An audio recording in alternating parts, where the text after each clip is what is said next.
Hellcat.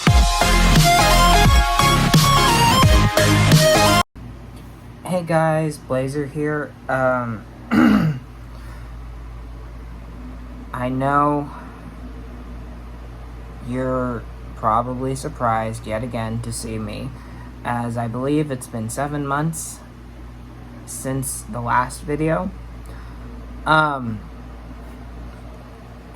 And I just wanted to talk about 3 things. So, Number 1 is the sling. As you can see, I'm in a sling, and I have this on me. So, and I'm not supposed to take it off until October 20th. So basically, I'm going to give you a background first, so you can understand why I got the surgery. If you don't know, I have epilepsy, meaning I suffer from seizures. And because of that, I've been to the hospital at least 4 times since they came back in 2020. I think I've been there more than 4. But honestly, one of those hospital trips was just due to aggressive behavior. But I'm not going to get into that. So, basically, my right shoulder here ended up getting dislocated 3 times. First 2 were due to a seizure. The third one wasn't. But if I had to guess what the cause was, it was the fact that my shoulder was probably so weak.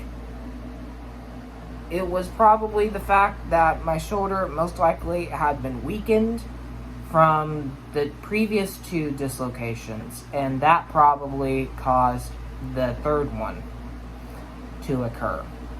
I'm nowhere near a medical expert, but that's my only guess. Basically, I was on my bed playing a game on my laptop, and the mouse was on a chair, and I had to reach out to grab it. Out of nowhere, my shoulder dislocated. Obviously, I had to go to the hospital. For every dislocation, my folks took me to the emergency room to get it taken care of as soon as possible. So, you guys, even if you guys find it silly for me to go to the emergency room for a shoulder dislocation, keep in mind the pain level, especially with the first one. The first dislocation, the pain level was at a 10. But it was probably above that, but it was definitely above a 10. It was painful as hell. It was a nightmare come true. I mean, if someone dared to move my arm, I would scream to the top of my lungs because it would hurt so bad. So yeah, because of that, I did not move for a while until eventually my forks pretty much helped me get up anyway, because, fun fact, in order to get to the hospital, what do you have to do? Move. Yeah, that was not pleasant. But it got dealt with, so that's good. But those 3 dislocations made my shoulder so very unstable, and it caused a lot of damage. So I decided to get a surgery known as open Bankart repair. And basically, Dr. Ward is the doctor who performed the surgery. Basically, from what I was told, he went in and repaired and he went in and repaired. Sorry, I can't talk. Repaired everything. He repaired all the damage that occurred. And considering the fact that we're talking about 3 dislocations here, and all of them probably being intense, you can imagine how much damage there probably was. So, yeah, after the surgery was over, my shoulder was cranky. And I ended up being nauseous thanks to the anesthesia. Because after I got VNS surgery on the 2nd of August, I think. Yeah, August 2nd. The anesthesia wrecked my stomach so bad to the point to where I could not eat or drink anything, not even Jell-O or water, for 24 hours. Yeah, that nausea lasted for 24 hours. Unfortunately, for some reason, Mom thought it was a good idea to break. Wait a minute. No, yeah. Unfortunately, Mom thought it was a good idea to go against their instructions and feed me ice cream. Which eventually came back up, and it's like, gee, thanks a lot. But anyway, I'm getting off track. But yeah, so, recovery. First 2 days of recovery from the Bankart repair surgery were hell. It was a nightmare because my shoulder was incredibly painful. It was pissed off that someone dared to mess with it, and it would not shut up. Yeah, the pain was bad for the entire 2 days. For the entire first 2 days of recovery. So, but now the pain is the pain is nowhere near that level. They gave us an ice machine to numb the pain and prevent swelling. I also take ibuprofen and hydrocodone to combat the pain. So yeah. That's why I'm in the sling. I'm supposed to be in it until October 20th, if I didn't already mention that. And that's the reason why I'm not wearing a shirt right now. Because there is no way that I am able to wear a shirt how I normally would. No way at all. And after that, and after recovery is over, then physical therapy will have to start. Because you guys can probably guess how the process works. After recovery ends, you end up going through physical therapy to get whatever muscle back in order. In this case, it's my shoulder. I'll have to go through physical therapy to get my shoulder back in order in order to gain back the strength that I used to have, and in order to return it to normal functioning, which is also going to be painful. And I'm not excited for that. But you know what? It has to be done, so I'm going to do it anyways because I am determined to get my shoulder I am determined to get my shoulder fully healed and completely better. And no matter how painful physical therapy may be, I'll do my best to pull through. Because I know it will help in the long run.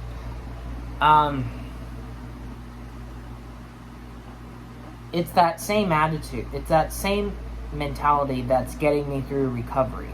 Because it's not easy, but it will be worth it. Because after recovery and physical therapy is over, I will have my right shoulder will be stabilized again. And it will have returned to normal functioning.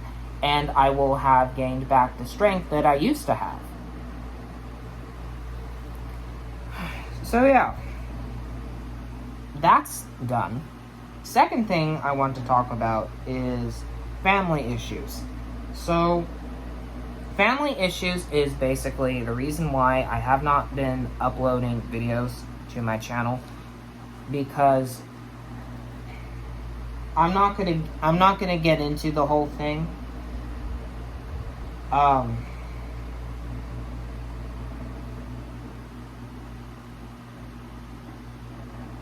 I'd rather not. I hope you can understand why. But I will explain one thing. And this one thing pretty much destroyed the relationship that used to exist between Grandma and I. So basically, a bit of background again. When I was 16,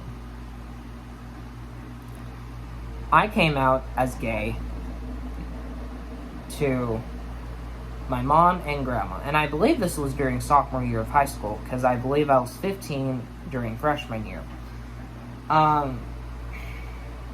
And they told me that they supported and loved me unconditionally.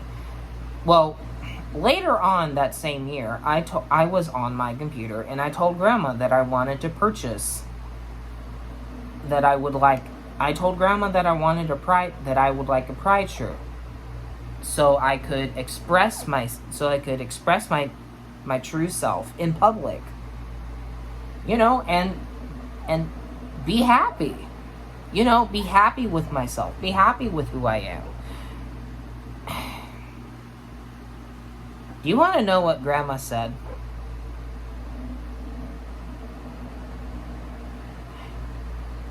Yeah, it wasn't pleasant. She got homophobic, and because her response was, if I were to wear a Pride shirt in public, I would be advertising my sexuality.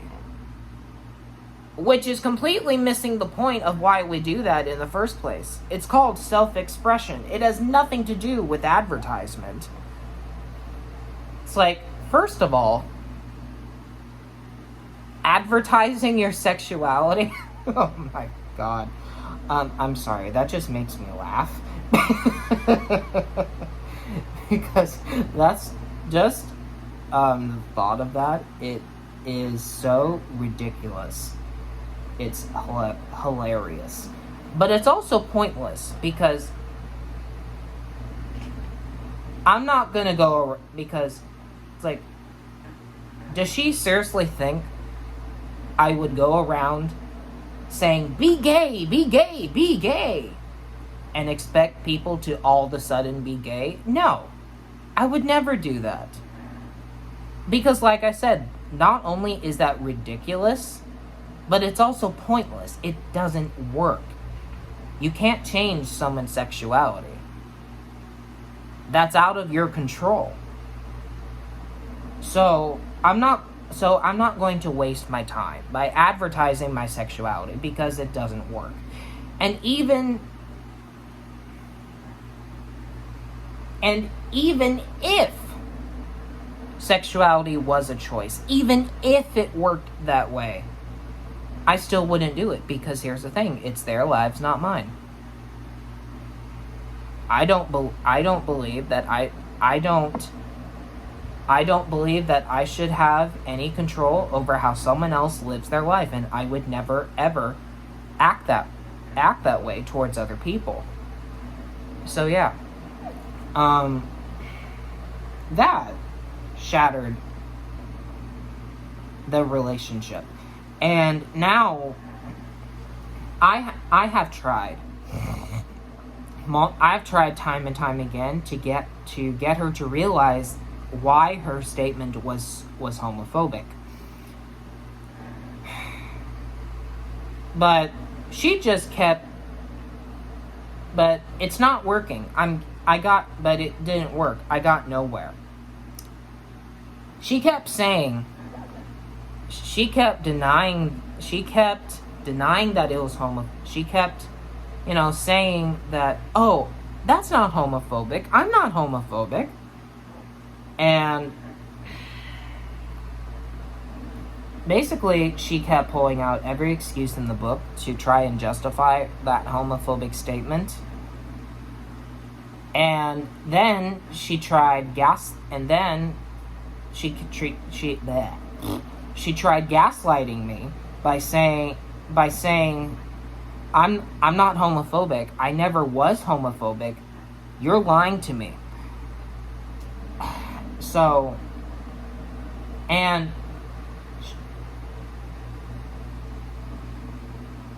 another thing she said to try to justify her homophobia was that she didn't mean that at all. Because, and I'm not joking, she actually said this to me. I didn't mean that.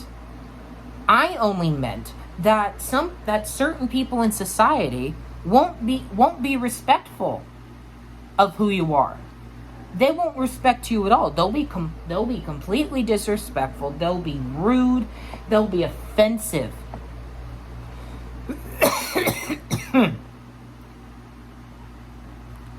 And it's like, if that's what you truly meant, that's what you should have said. What you said clearly doesn't match what you meant. So, don't play that game with me. I'm not stupid. Am I the brightest person in the world? No. But I'm not an idiot. I'm not so much of an idiot to where I'm going to believe what you just told me. No. The moron here is you. So basically, we don't get along anymore.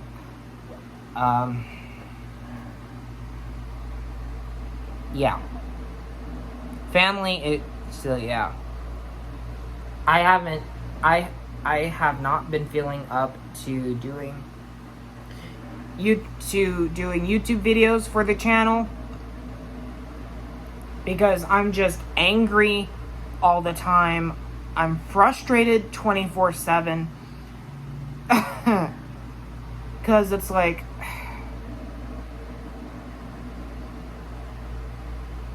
I've tried multiple times to get her to realize, and it hasn't worked. She is very close-minded. And she is very close-minded and very ignorant.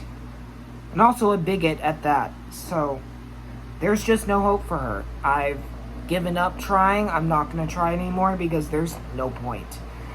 And I've also had to cut off every person on Mom's side of the family except for Mom herself, because Mom is the only person that I even remotely trust. I don't trust anyone else because of that same level of toxicity that exists among them. So yeah, that is the reason why that is why I've not made YouTube videos in I think 7 months, because of what's going on between me and my folks. So the last thing that I want to talk about is it's regarding a certain beat on my channel. I believe it's known as Aftershock, and obviously it was made with the app Music Maker Jam. And if you haven't already, please go check it out. The beats that people make on there are out of this world. They are so good. I know you can get it with the iPhone. As for Android, I'm not sure. But, yeah.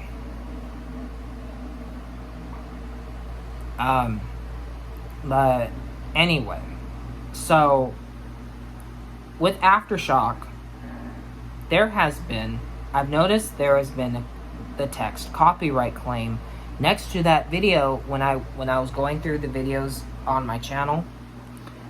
And I personally feel that the safest thing for me to do is to take down that video.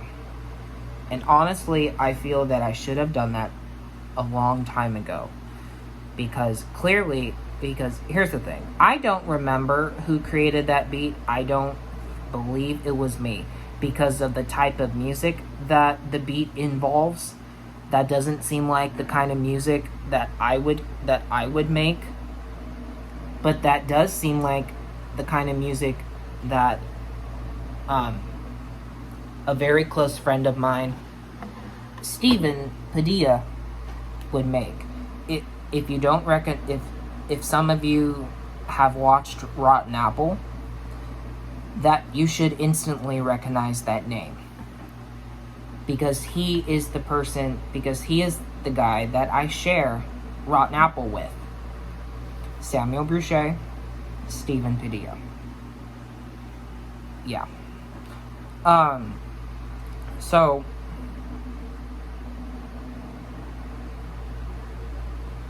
I don't believe that it was me who created it. I believe that it was him. But obviously, memory is failing me. Because for some reason, I have a terrible memory when it comes to certain things. I don't know why.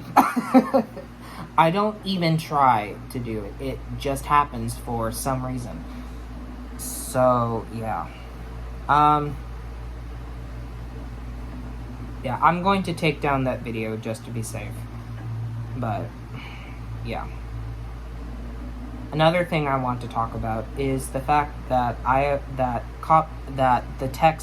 the two words copyright claim appear underneath every song cover that I have done on this channel. And I don't understand that, because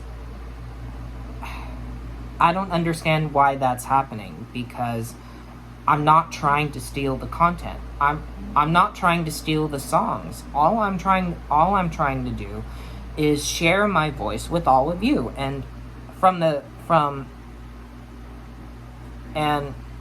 how it appears to me, some of you don't like that, and some of you don't want that. So it's like, I'm trying to figure out what's going on. Please tell me in the comments below what is going on, because I'm not trying to steal content. I would never try to do that. I'm not a content stealer. I don't try to be one.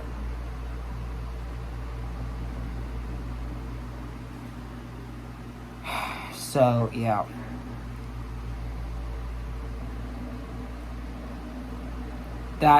Those are the things that I wanted to talk about. Those are the things that I wanted to explain to you. And if this and you know, I don't know when I will feel up to making more YouTube videos again, but most likely it's not going to be for a while. Because again, the family issues thing. It's just,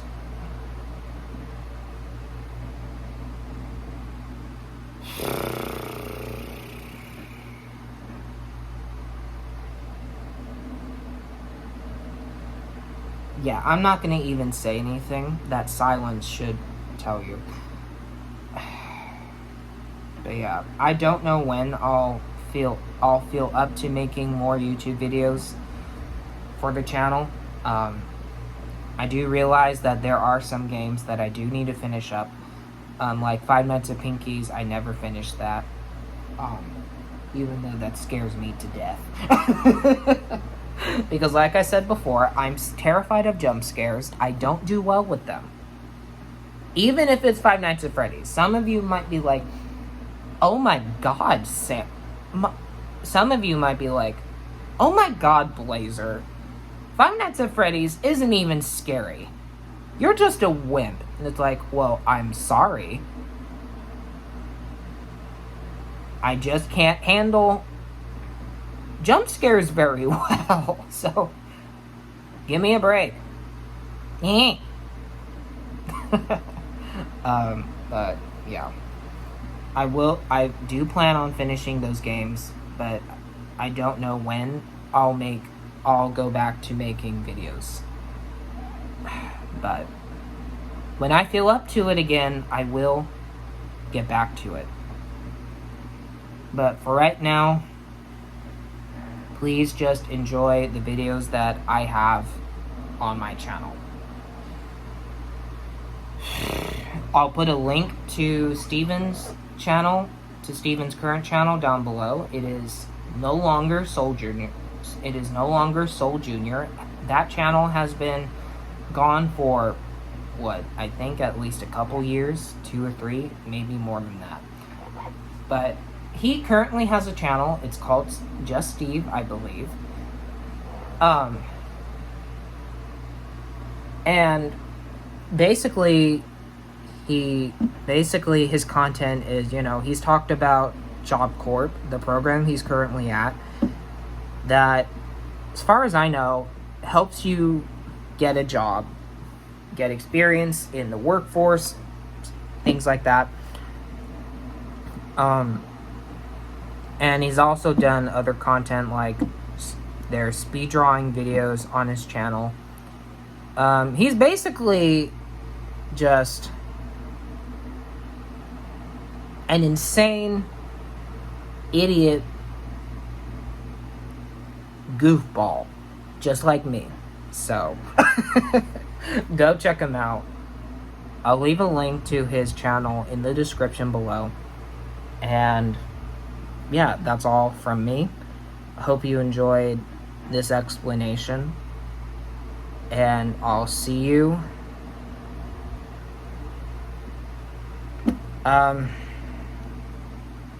whenever I feel up to making videos again. So I hope all of you have a wonderful day or night, depending on what time of day it is for you. And I'll talk to you later. Bye.